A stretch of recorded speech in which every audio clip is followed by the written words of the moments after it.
ప్రాంత ప్రజలకు శుభవార్త. ప్రార్థనాశక్తి తైలాభిషేక ఆరాధన ప్రతి నెల మొదటి బుధవారం. సమయం ఉదయం 10 గంటల నుండి.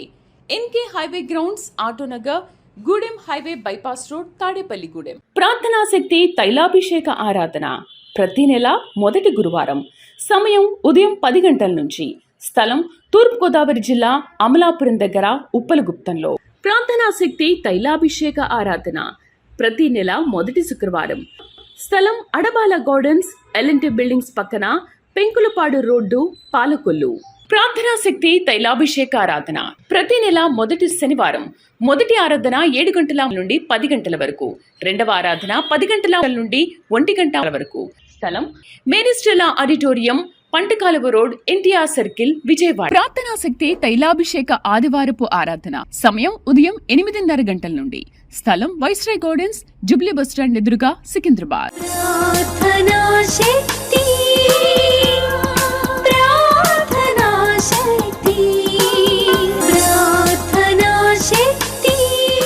ప్రార్థనాశక్తి తైలాభిషేక ఆరాధన ప్రతి నెల 2వ మంగళవారం. సమయం ఉదయం 10 గంటల నుండి. Sri convention hall, CR Reddy women's college, Vatluru, Eluru. ప్రార్థనాశక్తి తైలాభిషేక ఆరాధన ప్రతి నెల 2వ బుధవారం. సమయం ఉదయం 9 గంటల నుండి. స్థలం airport road, quarry market, Renuka apartment దగ్గర, రాజమండ్రి. ప్రార్థనాశక్తి తైలాభిషేక ఆరాధన ప్రతి నెల 2వ గురువారం. సమయం ఉదయం 10 గంటల నుండి. స్థలం Subbalakshmi Kalyana Mandapam, railway new colony, Srikanya theatre, Visakhapatnam. ప్రార్థనాశక్తి తైలాభిషేక ఆరాధన ప్రతి నెల 2వ శుక్రవారం. సమయం ఉదయం 10 గంటల నుండి. స్థలం కాపు కళ్యాణ మండపం, ఎన్ఎఫ్సిఎల్ రోడ్, ఆర్టీఓ ఆఫీస్ పక్కన, ఆర్ఆర్ నగర్, కాకినాడ. ప్రార్థనాశక్తి తైలాభిషేక ఆరాధన ప్రతి నెల 2వ శనివారం. సమయం ఉదయం 10 గంటల నుండి. స్థలం కూరగాయల మార్కెట్ ఎదురుగా, government degree college road, Ravulapalem. Yesayya నామములో మీకు వందనాలు తెలియపరుస్తూ ఉన్నాను ప్రియులారా. ఈ దినం కొరకు దేవుడు సిద్ధపరిచిన వాగ్దానాన్ని మనం స్వాధీనపరచుకుందాం. పరిశుద్ధ గ్రంథముల నుండి కీర్తన గ్రంథము 37వ అధ్యాయము 4వ వచనం ద్వారా ప్రభు మిమ్మల్ని దర్శిస్తూ ఉన్నారు. కీర్తన గ్రంథము సామ్స్ 37:4 సెకండ్ లైన్ అండర్లైన్ చేసుకోండి. ఆయన నీ హృదయ వాంఛలను తీర్చును. ఈ దినము దేవుని వాగ్దానం ఏంటంటే ఆయన నీ హృదయ వాంఛలను తీర్చును. ఎంత గొప్ప మాట చూడండి. హృదయంలో కొన్ని వాంఛలు ఉంటాయి. నా బ్రతుకు ఇలా ఉంటే బాగుంటుంది, నేను ఇలా సెటిల్ అవుతే బాగుంటుంది, నేను ఈ స్టడీలో నేను ముందుకెళ్ళి విజయం సాధిస్తే, నాకు ఒక మంచి ఉద్యోగం వస్తే ఎంత బాగుంటుంది, దేవా నాకు ఒక మంచి ఉద్యోగం ఇవ్వండి, నేను ఎవరి మీద ఆధారపడకుండా, ఎవరిని కూడా దేహాన్ని అడగకుండా, నా కష్టంతో నేను బ్రతుకుతూ నేను అనేక మందికి సహాయం చేసే వాళ్ళని పెట్టు, నాకు ఒక ఉద్యోగం దయచేయి, నాకు ఒక మంచి వ్యాపారం దయచేయి, ఏదో ఒక అవకాశం నాకు దయచేయి, నేను ఎవరి మీద డిపెండ్ అవ్వకూడదు అనేది చాలా కాలం నుంచి నీ హృదయంలో ఒక వాంఛ ఉంది కదా. దేవుడు దానిని జ్ఞాపకం చేసుకున్నాడు. ఇంకా అనేక రకాల వాంఛలు ఉంటాయి. నేను ఒక మంచి, నా డ్రీమ్ ఏంటంటే ఓన్ హౌస్ ఉండాలి, ఒక మంచి హౌస్ ఉండాలి. నా డ్రీమ్ ఏంటంటే ఒక కారు ఉండాలి అని అనుకుంటారు చాలామంది. నా జీవితంలో ఒక ఉద్యోగం, లేకపోతే నాకు ఒక కుమారుడు ఉంటే చాలు, ఒక కుమార్తె ఉంటే చాలు, లేదా ఒక కుమారుడు ఒక కుమార్తె, నా ఉద్యోగం, చక్కని జ్ఞానవంతురాలు భార్య ఉంటే, లేదా చక్కని జ్ఞానమైన భర్త, లేదా మంచి జాబ్ చేసే భర్త నాకు దొరికితే ఎంత బాగుంటుంది అంటే ఇలా కొన్ని ఆలోచనలు, వాంఛలు ఉంటాయి. కొందరికి ఎలా ఉంటుందంటే ఆత్మ సంబంధంగా నేను, నా భర్త, నా ఇంటి వారందరూ రక్షణలోకి వస్తే చాలు, ఇంకేం అవసరం లేదు, నా ఇంటికి రక్షణ కలుగుతుంది, బాగున్నాం, నా ఇంట్లో మా కుటుంబ సభ్యులందరూ ఎప్పుడు యేసునామాన్ని తెలుసుకుంటారు, మేమందరం యేసయ్య నామములో ఎప్పుడు ఉంటాం, అందరూ రక్షించబడి అందరం దేవుని మందిరానికి వెళ్తే ఎంత బాగుంటుంది, నాకు కొంత ఆస్తి ఉంటే ఎంత బాగుంటుంది, కొంత బ్యాంక్ బ్యాలెన్స్ ఉంటే ఎంత బాగుంటుంది, ఇన్కమ్ సోర్స్ ఏదన్నా నాకు 2 దొరికితే ఎంత బాగుంటుంది. ఇలాగా అనేక రకాల ఆలోచనలు, వాంఛలతో ఉన్నావు. నాకు మంచి భర్త, లేకపోతే నాకు మంచి భార్య దొరికితే నేను ఇలా పెళ్లి చేసుకోవాలి, లేకపోతే ఇలా డిజైన్ అంటే లైఫ్ స్టైల్ని డిజైన్ చేసుకోవటం అనేది హృదయంలో వాంఛపడుతుంది. పైకి మనం చెప్పలేం, కానీ కొన్ని సమయాల్లో అందరికీ అన్ని పరిస్థితులను బట్టి కొన్ని వాంఛలు అనేవి ఉంటాయి. దేవాది దేవుడు నీతో మాట్లాడుతున్న గొప్ప మాట ఏంటంటే కీర్తన 7వ అధ్యాయము 4వ వచనం, ఆయన నీ హృదయ వాంఛలను తీర్చను. వాంఛ ఉంటుంది కానీ అది హృదయంలో ఉంటుంది. కొంతమందికి పైకి చెప్పలేరు చాలా సమయాలు, కానీ దేవుడు తప్పక నీ హృదయ వాంఛను తీరుస్తాడు. ఇక్కడ ఒక మంచి మాట కనబడుతుంది, వాంఛలను తీర్చును. ఎన్ని కోరికలు ఉన్నాయో, ఎన్ని రకాలుగా నువ్వు దేవుడిని అడుగుతున్నావో అవన్నీ సఫలమవటం నువ్వు చూస్తావు. అనేక మంది ఎదుట దేవుని సాక్షిగా నిలబడతావు. ఆత్మదేవుడు నిన్ను దీవించును గాక. ఆమేన్. పరిశుద్ధ గ్రంథంలో నుండి ఆమోసు గ్రంథంలోకి వెళ్దాం. ఆమోసు గ్రంథము 9వ అధ్యాయము 14వ వచనం ద్వారా దేవుడు మనల్ని బ్లెస్ చేస్తూ ఉన్నారు. పరిశుద్ధాత్మ దేవుడి దినాన్ని మీకు అనుగ్రహించేటువంటి మాట ఏంటంటే ఆమోసు గ్రంథము 9వ అధ్యాయము 14వ వచనం. ఆమోసు అనేటువంటి చాలా చిన్న ప్రవక్త, అయితే దేవుడు ఈ మనుషుడి ద్వారా ప్రకటిస్తున్నటువంటి మాటలు ఆనాడు ఇశ్రాయేలు చరిత్రలో ఎన్నో ఉన్నాయి. అయితే ఈ దినము కృపాకాలములో నీకు నాకు ఇవ్వటానికి దేవుడిచ్చిన మాట పరిశుద్ధ వాక్యం. ఆమోసు గ్రంథం 9వ అధ్యాయము 14వ వచనం. మరియు శ్రమనందుచున్న నా జనులకు, చూడు, మరియు శ్రమనందుచున్న నా జనులకు ఇశ్రాయేలీలను నేను చెరలో నుండి రప్పింతును. పాడైన పట్టణములను మరలా కట్టుకొని వారు కాపురముందురు. ద్రాక్ష తోటలు నాటి వాటి రసమును త్రాగుదురు. వనములు వేసి వాటి పండ్లను తిందురు. ఆమేన్. ప్రియులరా, శ్రమలో ఉన్నటువంటి నీకు, దేవుని బిడ్డగా ఉన్న నాకు నీకు దేవుడిచ్చే గొప్ప ఆశీర్వాదం ఏంటంటే ఈ దినము ఈ క్షణము నుండి ఒక బలమైన కృప ఏంటంటే చెర నుండి విడుదల పొందటం నువ్వు చూస్తావో. దేవుని సేవకుడిగా నన్ను ప్రకటించమన్నాడు, నేను మీకు ప్రకటిస్తున్నాను. మీ పట్టణం వచ్చిన తర్వాత దేవుడి సన్నిధిలో ప్రార్థించినప్పుడు దేవుడు నాకు బయలుపరిచిన వాగ్దాన వాక్యము మీ ముందు పెడతా ఉన్నాను. ఏంటంటే ఆయన నీ శ్రమను ప్రభు చూచేరు. నేను ఇంత శ్రమ పడుతున్నాను, నా శ్రమ ఎవరికి తెలుస్తుంది? నేను ఇంత కష్టపడుతున్నాను, నన్ను ఎవరు గుర్తిస్తారు? నా కష్టం ఎవరు చూస్తారు? నన్ను ఎవరు బయట పెడతారని అనుకుంటున్నావు కదా. నీ శ్రమను, నీ దరిద్రతను పరిశుద్ధుడని యేసు చూచేరు గనుకనే నిన్ను చెర నుండి ఆయన విడుదల చేయుచున్నాడు. ఏ చెరలో ఉన్నావో, ఏ బంధకములో ఉన్నావో, ఏ బాధలో ఉన్నావో, ఈ బాధలో నుండి, ఈ బంధకముల నుండి నేను బయటపడటానికి నా చేతిలో ఏమీ లేదు అని ఏడుస్తూ ప్రార్థిస్తున్నావు కదా. ఆ చెర, ఆ బంధకము దేవుని చేతిలో ఉంది. నిన్ను బయటికి లేవనెత్తుతున్నాడు. మీరు నమ్మగలిగితే 7 మార్లు ఆమేనని చెప్పండి. చెరలో నుండి ఆయన నిన్ను బయటికి లేవనెత్తుతున్నాడు, విడుదల చేయుచున్నాడు. భయంకరమైన చెర చాలా మందిని పట్టి పీడిస్తున్న పెద్ద చెర ఏంటంటే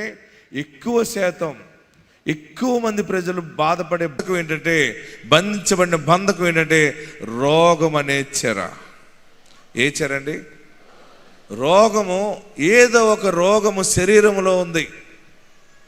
రోగం లేని వాళ్ళు ఎవరైనా ఉన్నారా? ఏ రోగము నాకు లేదన్న వారు చేయి పైకెత్తండి. నో. అందరిలో ఏదో ఒక రోగం, చిన్నదో పెద్దదో. ఒకరి రోగం ఒకరు చెప్పుకోమను. ఇంకో రోగి దగ్గరికి వెళ్ళినప్పుడు మాత్రం మన బిల్డప్ ఎలా ఉంటుందంటే నాకు ఏ రోగం లేదు అన్నట్టు చెప్తాం మనం.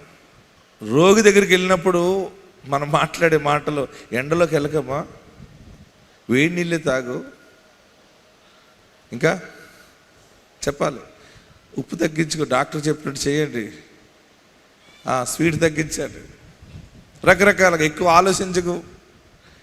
ప్రియులరా, రోగులైన మనమే ఒక రోగిని ఇంకో రోగి పరామర్శించినట్టు అయిపోయింది. హల్లెలూయా. గట్టిగా హల్లెలూయా చెప్పరే, ఇంకా గట్టిగా హల్లెలూయా చెప్పరే. చాలా మందిలో కాలు నొప్పులు, కాలు మంటలు, ఒళ్ళు దురద, కురుపులు, గజ్జి, తామర, ఇంకా కిడ్నీ పాడైందని, కిడ్నీలో రాళ్ళున్నాయని, లివర్ పాడైందని, ఉబ్బుపోయిందని, గుండె వీక్ అయిపోయిందని చెప్పాలి. ఇంకని చెప్పాలి. రోగాలు, క్యాన్సర్ అని, కుళ్ళిపోవటం అని, థైరాయిడ్, ఈ రోగాల పేర్లన్నీ చాలా పేర్లు ఇప్పుడు అందరికీ తెలిసించిపోవచ్చు. ఇది ఒక్క రోగము రావటం, ఏ రోగం లేదనుకుంటే ఎక్కడో చోట ఒక బొల్లు మచ్చలా తయారవటం, రకరకాలుగా స్కిన్లో డిసీజ్ రావటం. ప్రియులరా, అనేకమైన రోగాలు. అయితే ఈరోజు నువ్వు నమ్ముతున్నావో లేదో నాకు తెలియదు, కానీ నువ్వు నమ్మగలిగితే మాత్రం ఆ రోగము నుండి బయటపడతావు. యేసు నామములో ఏ రోగముతో శ్రమ పడుతున్నావో, ఏ రోగముతోటి కష్టపడిపోతున్నావో, ఎవరికి చెప్పుకోలేక బాధపడుతున్నావో, నా బ్లడ్ మారిపోయింది, నా బోన్ క్యాన్సర్ వచ్చింది, నాకు ఈ మధ్య అన్ని పట్టినట్టు ఉంటున్నాయి, ఎవరు అందరూ కట్టేసినట్టు ఉంటున్నారు అని ఏడుస్తున్నావు కదా, దేవుడు నీకు స్వస్థత శీఘ్రమే, ఈరోజే ఈ క్షణమే రోగము నిన్ను విడిచి యేసు నామములో పోవునుగాక. హల్లెలూయా, హల్లెలూయా. దేవుడు నన్ను స్వస్థపరిచాడని నువ్వు నమ్మితే 2 చేతులు పైకి ఎత్తి గట్టిగా హల్లెలూయా చెప్పండి. చప్పట్లు కొట్టి ప్రభువును స్తుతించండి. నిన్ను స్వస్థపరిచే యెహోవాను నేనే అన్నాడు. రోగముతో శ్రమ పడుతున్న నిన్ను ఆయన చూచాడు.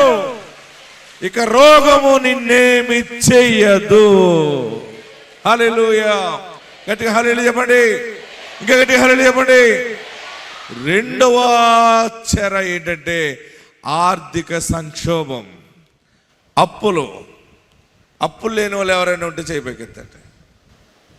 అప్పులు లేవు నాకు, నేను ఎవరికి ఇవ్వనవసరం లేదన్న వాళ్ళు ఎవరైనా ఉన్నారా? కొంతమందికి అఫీషియల్ అప్పులు ఉంటాయి. ఇచ్చిన వాళ్ళకి పుచ్చుకున్న వాళ్ళకి మధ్య మంచి స్నేహం ఉంటుంది. ఎందుకంటే టైం వడ్డీ కట్టేస్తాం అనుకోండి, వాళ్ళు మంచిగా మాట్లాడతారు. 2 నెలలు వడ్డీ కట్టడం మానేస్తే 3 నెలలు ఇస్తాననే సమయానికి ఇవ్వకుండా 3 వాయిదాలు వేసావనుకో, వారు నీకు దెయ్యంలా కనబడతారు. ఇక నీ ఇంటి ముందుకు వస్తున్నప్పుడు అమ్మ వచ్చేస్తుంది.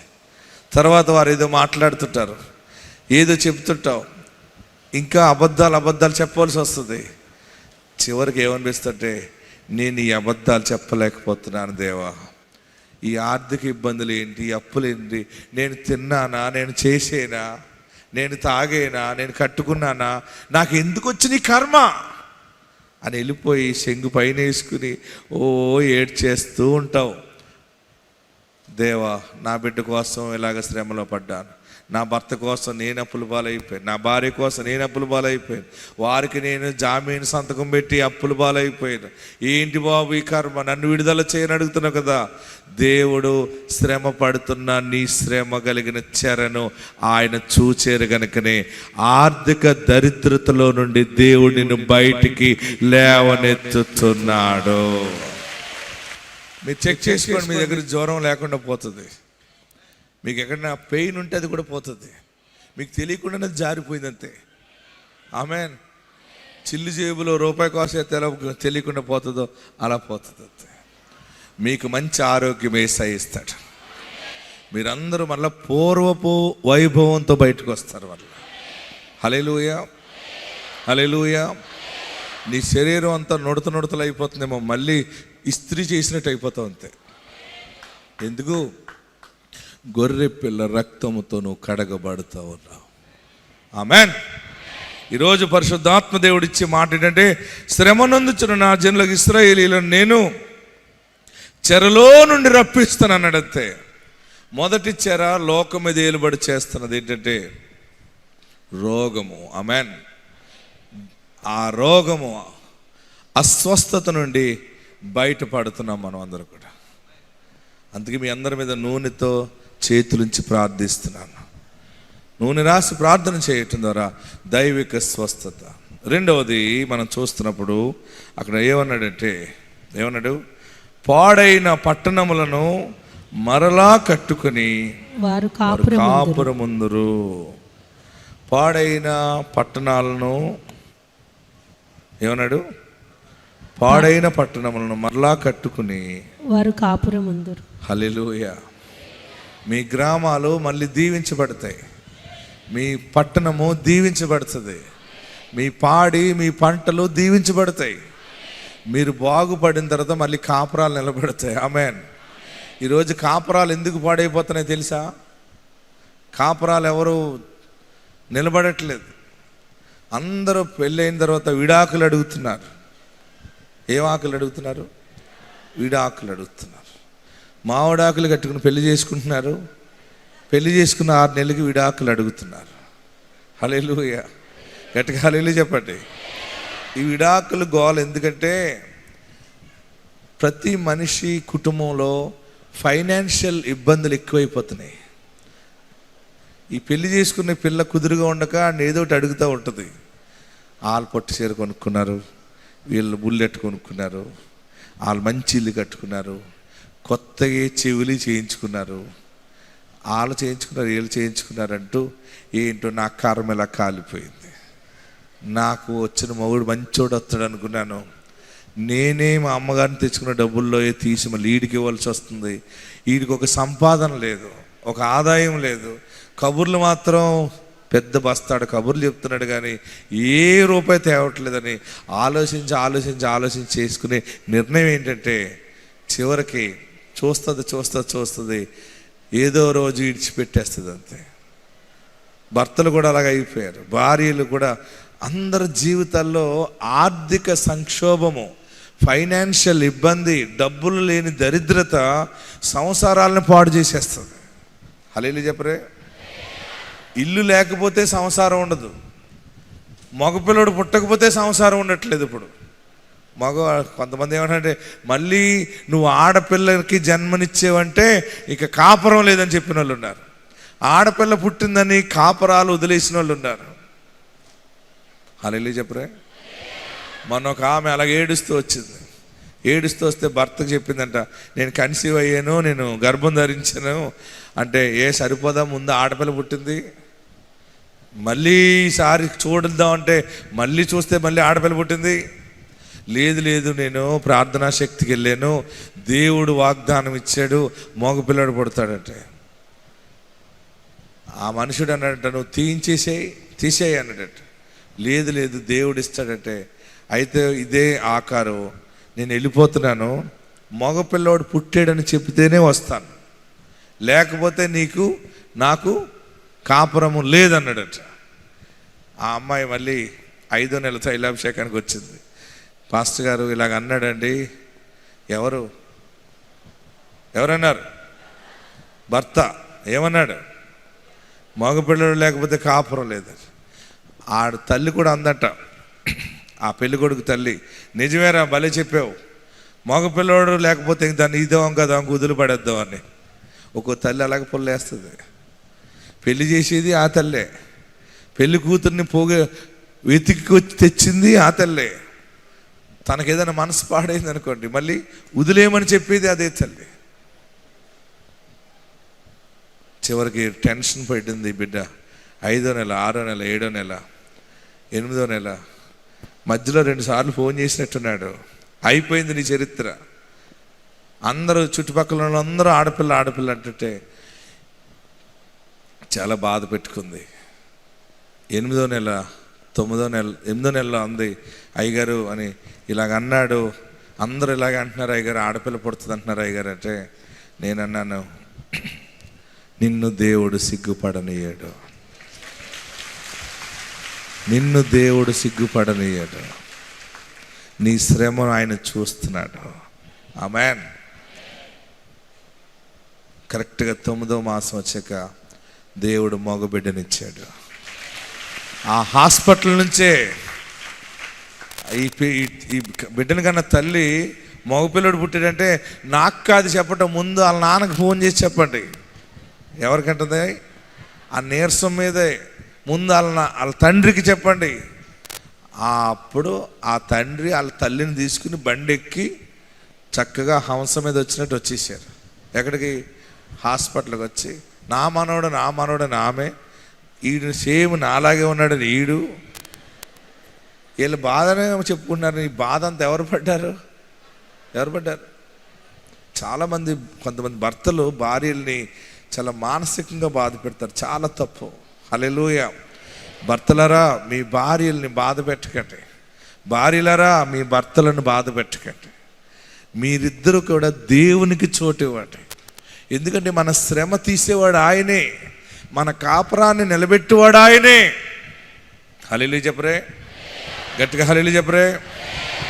మొన్న ఏమైందంటే ఆ విజయవాడలో ఒక సాక్ష్యం, పెళ్ళి అయింది, కొడుకు పుట్టాడు. కొడుకు పుట్టిన తర్వాత మళ్ళీ వాళ్ళు విడిపోయారు, వద్దనుకున్నారు, విడాకులు తీసుకున్నారు. గవర్నమెంట్ కోర్టుకు అప్లై చేసుకున్నారు. విడాకులు తీసుకున్నాక ఆమె తైలాభిషేక ప్రార్థనకు వచ్చింది, విజయవాడ తైలాభిషేక ప్రార్థనకు వచ్చి. అప్పుడు దేవుని వాక్యం ఏంటంటే, కోల్పోయినవన్నీ తిరిగి వస్తాయి. ఏంటి? కోల్పోయినవన్నీ తిరిగి వస్తాయని వాక్యం చెబితే, ఇదేంటి నా భర్త విడిచిపెట్టి వెళ్ళిపోయాడు, విడాకులు తీసుకున్నాడు, ఇంకెలాగ వస్తాడు, నా తండ్రి చనిపోయాడు, నేను అన్నీ కోల్పోయాను, మళ్ళీ ఎలాగొస్తాయి, నాకు ఇది ఎలా సాధ్యం అనుకుంది. నేను అన్నీ కోల్పోయాను కదా, అన్నీ కోల్పోయినప్పుడు మళ్ళీ తిరిగి ఎలాగొస్తాయి? ఆశ్చర్యం ఏంటంటే, ఆ పెళ్లి కొడుకు తాలూకా వాళ్ళు ఎవరో ఈ కుటుంబాన్ని దగ్గర రావటం, మళ్ళీ పిల్లతో మాట్లాడటం, మళ్ళీ ఆ పెళ్లి కొడుకుని, ఆ పిల్లని మళ్ళీ నువ్వు చేసుకుంటావా, ఏలుకుంటావా అంటే ఆ మనుషుడు మనసు మారటం, మళ్ళీ ఇద్దరు కలిసి పెళ్లి చేసుకున్నారు. ఎంతకాలానికి? 16 సంవత్సరాలకి మళ్ళీ ఇద్దరు పెళ్లి చేసుకున్నారు. ఆ పెళ్లి చేసుకున్నారు, మళ్ళీ ప్రార్థనకు వచ్చింది, కూతురు పుట్టింది. మొన్న ఆ కూతురుని నెట్టుకుని విజయవాడ తైలాభిషేకానికి వచ్చింది. మీకు చూపిస్తున్నాను చూడండి. ఆమె అద్భుతమైన సాక్ష్యం చెప్పింది. ఇదిగో ఆ బిడ్డని నా చేతిలో పెట్టింది. కాపురం కూలిపోయిన తర్వాత దేవుడు మళ్ళీ కూలిపోయిన కాపురాన్ని మళ్ళీ నిలబెట్టిన తర్వాత ఫలింపుతో వచ్చినటువంటి బిడ్డతో సాక్ష్యం చెప్పింది. ఈ వాక్యము ఎంత సత్యం అంటే, ఈ ప్రతి మాట సత్యం. ఇది ఏమంటున్నాడు ఇక్కడ? వారి పట్టణములను, పాడైన పట్టణములను మరలా కట్టుకుని వారు కాపురముందురు. ఎస్, ఈ సాక్ష్యం అనండి ఒకసారి. దేవుని పేరిట అందరికీ నా వందనాలు. దైవ సేవకుల దగ్గరికి 2023 గుంటూరులో వస్తూ ఉండగా నాకు దైవ సేవకుడు ద్వారా డైలీ మాట్లాడేవాళ్ళు వాగ్దానంతో. నువ్వు కోల్పోయినవన్నీ తిరిగిస్తాను అనేవాళ్ళు. నాకు అర్థమయ్యేది కాదు. తల్లి చనిపోయింది, తండ్రి చనిపోయాడు, భర్త విడిపోయాడు, ఎట్లా ఇస్తారో అర్థమయ్యేది కాదు. ఏడుస్తూనే వచ్చాను. కానీ ఒకరోజు కొడుకుది చెయ్యి ఇరిగింది. ఇక్కడికి వచ్చానండి. ఇక్కడికి వచ్చినప్పుడు మా అత్తయ్య చూసి నన్ను మళ్ళీ మీకే చేస్తామని చెప్పి మాట్లాడి మా ఇరువురికి వివాహం చర్చిలో ఘనంగా జరిపించి ఒక్క నెల రోజుల తర్వాతే మళ్ళీ ఈ బిడ్డను మళ్ళీ దేవుడు నాకు ఇచ్చాడు. సంవత్సరానికే విడిపోయాను. 14 సంవత్సరాలు దూరంగానే ఉన్నాను. కానీ దేవుని సన్నిధికి ఇక్కడికి వచ్చాక దేవుడు నాకు కార్యం చేశాడండి. కూలిపోయిన కాపురాన్ని ఎవరు నిలబెడతారు? మనుషులు నిలబెట్టలేరు. మనుషులు ఇంకా విడిపోవాలనే చూస్తారు. దేవుడే నీ పక్షముగా న్యాయము చేస్తాడు. ఎక్కడున్నవారు అక్కడ లేచి నిలబడండి. 2 చేతులు ఆకాశం వైపు చాపండి. నేను అబద్ధం ఆడనయ్యా, తెలుసో తెలియక తప్పు చేస్తున్నానేమో, ఇక తప్పు చేయను బాబు, నన్ను పరిశుద్ధపరచు. ఎందుకంటే ఆయన పరిశుద్ధుడు కనుక నీవు పరిశుద్ధంగా ఉండాలని ఆశిస్తాడు. ఆయన నీకు ఆయనకి జత ఎక్కడ కలుస్తుందంటే పరిశుద్ధతలోనే కలుస్తుంది. ఇంకా నువ్వు తప్పుడు ఆలోచనలోనే ఉంటే, ఇంకా నువ్వు మార్గము తప్పి జీవిస్తే ఆయన ఉమ్మి వేయ ఉద్దేశిస్తాడు. ఎంతవరకు ఎలా బ్రతికేవో ఓకే, ఈ రోజు నుండి దేవుడు నీతో మాట్లాడాడని గ్రహిస్తే 2 చేతులు పైకెత్తి, నా పాపాలు క్షమించేసయ్యా, ఇంతవరకు నేను ఏది చేసినా ఫలింపు రాలేదు, నాకు ఇంతవరకు నాకు ఆశీర్వాదం రాలేదయ్యా, అయ్యా నన్ను పరిశుద్ధపరచు. అందరు 2 చేతులు తలపైన పెట్టుకుని, ఈ నెల చెర నుండి రప్పిస్తానన్నావు, స్పెషల్గా నాతో మాట్లాడావు, నాతో సూటిగా మాట్లాడావు, నీకు వందనాలు బాబా అని ప్రార్థిస్తూ నన్ను చెర నుండి విడుదల చేయి. నా శిరస్సు నుండి పాదం వరకు 2 దీవెన నాకు దయచేయి, 2 ఆశీర్వాదము దయచేయి.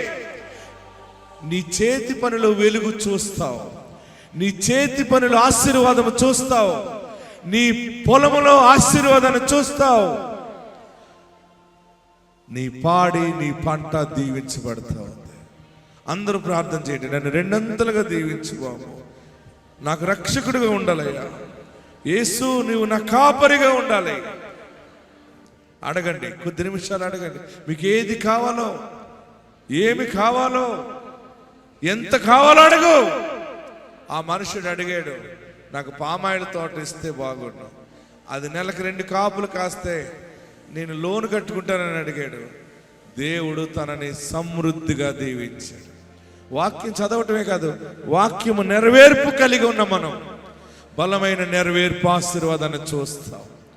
మరలా తిరిగి నీ కాపురం కట్టబడుతుంది, మరలా తిరిగి నీ వ్యాపారం నిలబడుతుంది, మరలా తిరిగి నీ బిడ్డ మార్పు చెందుతుంది, మరలా తిరిగి నీ కుమారుడు మారుతాడు, మరలా నీ గ్రామము దీవించబడుతుంది, పాడైన నీ ప్రాంతము, నీ కుటుంబము, నీ వంశము మరలా కట్టబడుతుంది. హల్లెలూయా. అడుగు, ఏం కావాలో ప్రార్థన చేయండి.